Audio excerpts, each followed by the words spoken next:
This is Just a Few Questions. I'm Marc Sims. My guest is Charles Ansell. Charles Ansell is Vice President of Research, Policy, and Advocacy for Complete College America. Welcome to the show, Charles Ansell. Yeah, thank you so much for having me. This is I'm cool. tickled to have a Chicagoan on the show, which is pretty cool. You told me before we started you live in all suburb cities, so you know Chicago, which is pretty cool. Yeah. Awesome. We're gonna go beyond Chicago. City. Yeah, mostly city. Yeah, we're gonna go. So let's start real quick. What is Complete College America? Yeah, so Complete College America, like kind of as the name would imply, is all about raising graduation rates, right, across the country. Because the idea is that if you want to participate in, our economy, you gotta have a college certificate or a college degree, and there's many benefits to higher education. I'm not discounting those. Obviously, we've seen them very recently with this election. I'll kind of leave it at that. But you can look at the crosstabs and polls around, how things break down in the election by college attainment. So I'm not in any way neglecting the democratic and civic nature and outcomes that come from a strong higher education, but economics, and a path to a better life is what college is about. So even though we're Complete College America, we're about completing in credentials of economic value, right? And the fact of the matter is that in the year 2031, it's projected that 80% of good jobs are going to require a bachelor's degree. Now we'll see. AI is changing a lot of things, and I think that there's a very smart movement that's getting more precise about what certificates or associate degrees. The community colleges are like the unsung heroes of American institutions, and especially just singling out Chicago. I'm thinking of Olive Harvey. I'm thinking of Kennedy King, which I think is like 3 miles north of where you are, and all the city colleges of Chicago. And so we're about raising graduation rates, and to do that, I'll just say that that requires working with colleges that have lower graduation rates, and that's your community colleges, that's your broad access 4-year colleges and universities, and there's many reasons that those graduation rates are kind of stubbornly low, and we work to rectify that and make sure that graduation rates, when they grow, that they do so inclusively, and that everybody, regardless of race and certainly regardless of class, are able to benefit from what higher education brings, because honestly, it's been very much like a 2-tier structure throughout American history, and we're against breaking that 2 tiers. Yeah, I wish here in this country, I wish in the United States of America, I wish we would talk class as much as race or more than race. Yep. I hope we get to that level at some point, maybe very, very soon. Yep. So how does Complete College America, do you focus on, or let's say this, how do you help the students with the fewest advantages? Yeah, so I think that there's 2 big things, right? So one is just changing the practices that get in the way of students being able to graduate, particularly the students with the fewest advantages. And then the other is making sure that the students with fewer advantages also get more advantages. And I'll explain each of those, right? So the first, there's lots of problems in the way that coursework is delivered, because the fact of the matter is time is the enemy of college completion, right? And what I mean by that is this, is we tend to think of college like, oh, well, I graduate high school, then I go to college, I go there for 4 years, and I attend full time. But that's actually not the story for most students. Most students don't live that life, even though we don't talk about it. Most students have jobs, they have families, they're making college fit into really busy lives. They're taking college part-time, right? And sometimes full-time, and they can pull that off, but it's very difficult with all these obligations. So we have to find a way to meet students where they're at, right? And I can tell you, I used to lead student success at the city colleges of Chicago, and the things that we would work on and change, some things are crazy, right? So it's you go to college, let's say you're going to one of the city colleges or even some broad access, 4-year colleges or universities. You might be hit with there's a very high chance you're going to be hit with standardized tests you didn't even know that you needed to take. That's going to test your math aptitude and your English aptitude. And then if you don't do very well on it, which happens to many, many students, not because they don't necessarily know math or English, but they just didn't even know there'd be this test. And honestly, like, how much algebra do you remember from high school? Then you get placed into like what's called remedial math and English, right? And when you're placed into that, that's a high school equivalency course. It doesn't count towards college graduation. It will eat your financial aid up. Like, this is an unnecessary barrier. It's the so-called remedial trap. Exactly. Keep going. And so, go ahead. I was going to say that. I mean, I'll chime in real quick. When get the violins out, people. When I dropped out of school, when I dropped out of school in 1980, that was it for me. That was a different time. I get all of that. It was a long time ago, but it's still the same. The city colleges, and of course, what's the other fancy term? You're academic. The regional public universities. Yep. And so we know about the elite schools. Like Chicago we know about State. Of course, we know the flagship schools. But what I'm trying to say though is that I think, and I could be wrong, my children are grown. They went to high school and finished college and on time because we weren't going to pay for anything but 4 years, me and the wife. And so the point is that I don't think they prepare the average student in a city like Chicago, even in the suburbs. I mean, I'm talking about mid to lower income students for life after college. Am I making sense? I mean, let me say life after high school. I'm sorry, life after high school. Yeah, totally.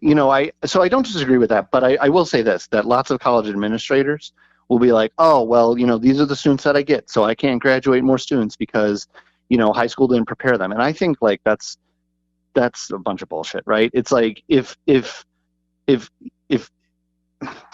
are jobs out there that are going to require certain skills, right? It might require certain math, certain English.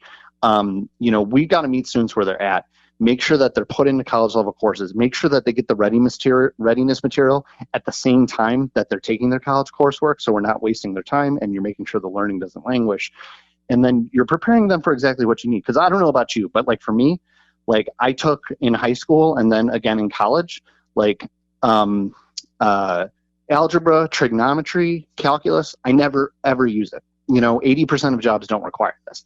And yet, that's exactly the type of math pathway that we force, everybody to go through, and that's what ends up creating this, remedial trap. Just as one example of ways that colleges can get in their own way, right? And I'm not saying like, community colleges and all colleges should offer really robust STEM-oriented math for people who are going into those fields. But if I walk in and I say that my major is, criminal justice, or I want to go into nursing, or I want to go into business, there's like the right type of math. And like you need to start specializing, you need to have really strong intentionality. And that's another thing, right? So it's like, are we making sure that students have really strong semester by semester academic plans, that they can predict their schedule so they can manage their lives around college instead of the other way around? Like these sorts of things need to be in place. They're very, very often not in place. And so we organize all these different reforms into what we call our 4 pillars of student success: purpose, structure, momentum, and support. Making sure students have strong purpose or intentionality, making sure their academic experience is structured in an academic pathway and in a strong schedule, making sure that they have speed to go down that pathway. So getting credit for college while in high school, getting credit for things you already know because you work, and the work that you've done on your job maps to different courses, so you can get credit for those courses, so you don't have to just pay for them and take them again when you already know it. And then like really strong support in terms of advice and financial aid and academic support and basic needs support, in terms of like food pantry and housing assistance and childcare, which kind of gets into that second prong of helping students with the fewest resources get more resources. But that's kind of like unpacking the first area of just making sure we're not getting in our own way through mismanagement and lack of support in terms of what students really need to be really strong citizens in this country and to be able to get the careers that line up with their personal aspirations. Whether a student attends a community college, I love that term, the regional public university, or or any school, if you will, even which is where most students are, right? Right. I think that about 45% of all college degrees are like from a regional public university, something like that.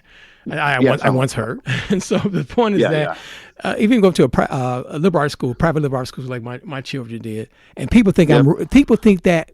Or Mark, he must be rich. I was like, no. I did not understand anything about college until my children went, right?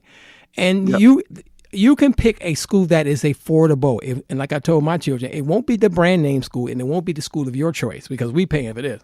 And so I say, you can go to college and it's quote unquote, in the relative term, affordable.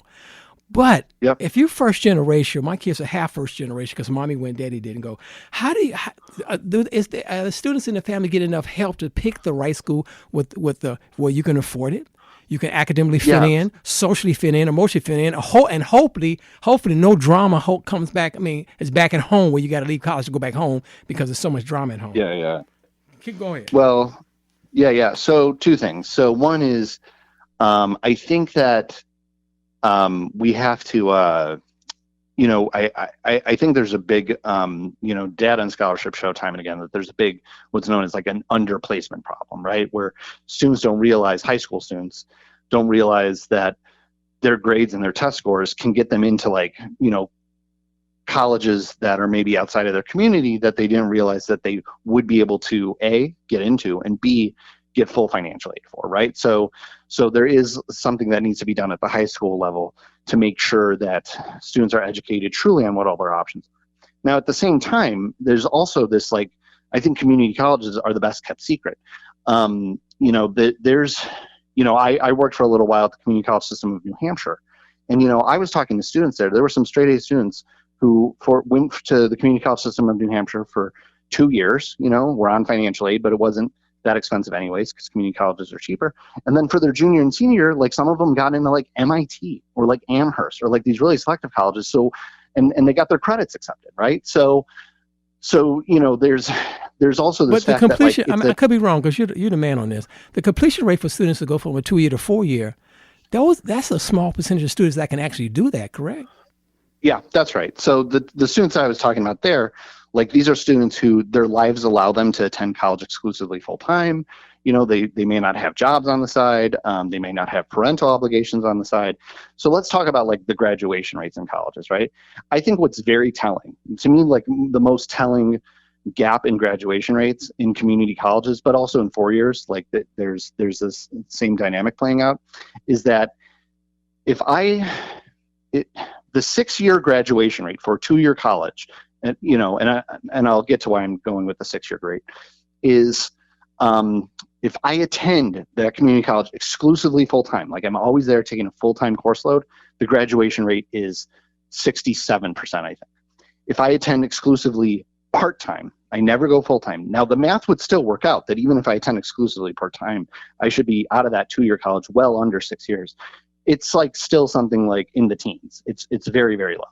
And so the problem, right, is that students who have all these other obligations and they're attending part-time, like it kind of shows that a big part of the problem is what I was saying earlier and what we're trying to combat at CCA, which is time is the enemy of college completion. So some of it is like, okay, well, let's make sure that like we're making sure that students get intentional quickly, that we're not making them take coursework that like doesn't matter or isn't needed, that they're taking the relevant quality coursework that they need to go into their jobs and to improve their lives. And then at the same time, we have to like be able to make more students be able to be full-time. And that means that college has to be more affordable, right? It means that our financial aid system needs to be better. It means that our basic needs support for students while they're learning needs to be much more robust. And it means that we need to invest much, much more in the 2-year colleges and the regional broad access 4-year colleges. So then that way they can have graduation rates that are more comparable to the colleges that are already serving students who come with more means and resources who are attending exclusively full-time, which is usually at those 4-year flagships and private not-for-profits. I'm being a little generalizing, but I think the broad trend that I'm painting is really what we need to be fighting for. We're almost done. I always tell people education is so personal. If your kids do well in school, you brag about it. You're on social media, the kids who got 5 degrees and accepted to 20 schools, they get all the pub. But most people are average, and a lot of people drop out of school. And I'm doing this podcast. This is my second one I've done, episode I've done this year about kids are coming back home in a few months. And that's what I'm going to ask you. How many students who actually drop out of college? I mean, they leave high school, go to college, and they drop out. How many people actually, percentage-wise, go back as a quote-unquote adult and finish?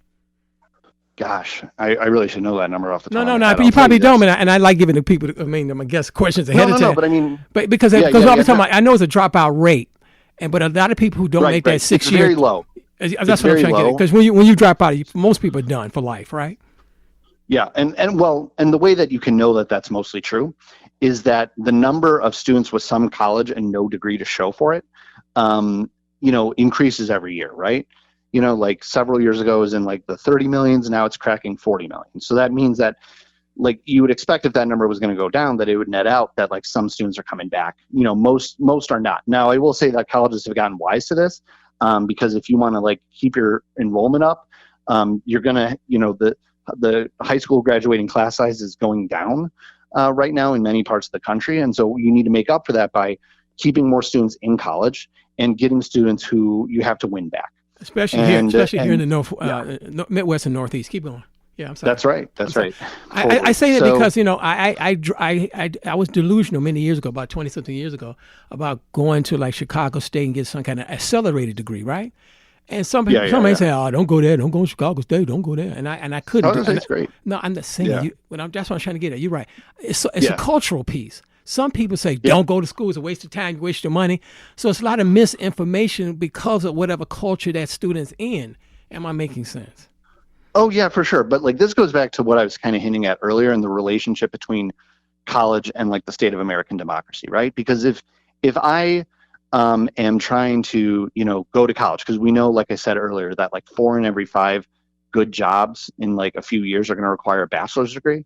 And even if it's not that, we know it's going to be like an associate certificate because, things will shake out, including like specifically with AI. But the point is, we're saying to participate in this economy in a real way, you need to have some sort of higher education attainment. Now, at the same time, the Pell Grant has like a third of the purchasing power that it had relative to tuition and fees about 30, 40 years ago. So if you look at that situation and then you look at how there's so many courses and rules and crazy bureaucracy, you're going to think, okay, well, to partake in this economy, I have to go through the system, but the system is increasingly not accessible for me. That seems like a rigged ass system. And if that's a rigged system, and that's my understanding of public systems, I start checking out on public systems in general. I start checking out on what America has to offer. And so, we have to be very mindful of that linkage because, going back to that some college no credential population, these students who drop out, like, I know the stats for African American or Black students who drop out and had a student loan, half of them will go into default. And then when you're in default, like that means your wages are garnished, right? Like, how is America working for you? I imagine it affects your credit score too, doesn't it? Yeah, hell yeah. And that's why I'm talking about the cultural piece. Keep going. Yeah. Yeah, no. So, I mean, that's what I'm saying, right? And so I think it creates this really broad distrust, not just with higher education, but in the way that this country is set up. No, I think we don't. I'm sorry, cutting you off. I think please forgive me for cutting you off. I think that we can go a little longer. I think that we don't discuss these things. Like I'm a stone's throw away from Chicago State and Kennedy King and Olive Harvey. They're in my backyard or whatnot. But we don't hear about this stuff. I don't never hear these schools talk about we're going to improve the college completion rates. You see all the good and never the not so good, and it's not solving the problem. And then when I talk about it, they'll say, "Well, Mark, who are you? You credential? You shut your mouth." You know how and those institutions are so insular. They don't want to listen to anybody outside of those institutions. Keep going, boss. Well, and so what I was just saying there about like how the way higher education works or doesn't work for people ends up in many ways predicting how we feel the country as a whole is working or not working for people. What is the media narrative? When do we hear about college? Well, all we hear about is where 7% of all students go, and that's like elite colleges. We hear about the varsity blues scandal. We hear about Israel-Gaza protests. We get the Ivy League presidents called in front of Congress, and the stuff around affirmative action. I'm not saying these things are all very important. I'm not saying they're not important, but our media diet is on like a full, small, elite minority of colleges and students at those colleges and universities, and there's not much news and acclaim in media narrative around the great diversity of institutions of higher education that we have in this country that are serving the vast majority of students. And so it's Kennedy, King, Olive Harvey, and Chicago State, like those three examples, those are colleges with improving graduation rates and three extremely strong college presidents. But we have to help them too to create media systems that pedestal the fact that these are colleges that also don't have a lot of resources, and they're serving the students with the fewest advantages in Chicago. And there's plenty of others in Chicago that do the same, like Northeastern or, Governor's State University. So I'm not trying to make it just about them, but we have to find a way to change the information economy so our attention is paid more to what higher education really is and what it's about, who it's really serving. And of course, if a politician starts talking about funding, post-secondary education, any type of post-secondary education, another politician would say, "This is socialism. Socialism. Don't do it. Socialism." And the majority of Americans buy this socialism thing as bad, and it's really terrible. But hey, here we are.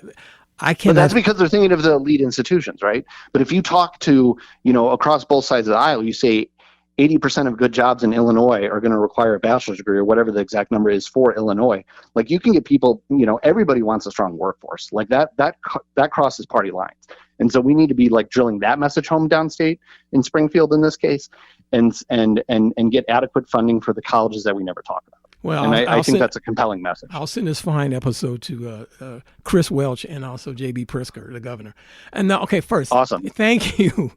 Thank you, Charles Ansell, for being my guest on just a few questions. Yeah. But last thing on the policy front. Sorry, I just want to say one last thing. Wait. I'm going to do this for me. I'm sorry. In the show, no. You're the man. I'm getting a kick out of this. In the show, awesome. With anything you want to say, because I want to inspire young people or even older people. Don't drop out, and if you drop out, please go back. Don't be like Marc Sims. Yeah, hell yeah, go back. And there's go right ahead. Go right ahead with your options. Go right ahead with your closing comments. Just depending on who sees this or shares this, Illinois.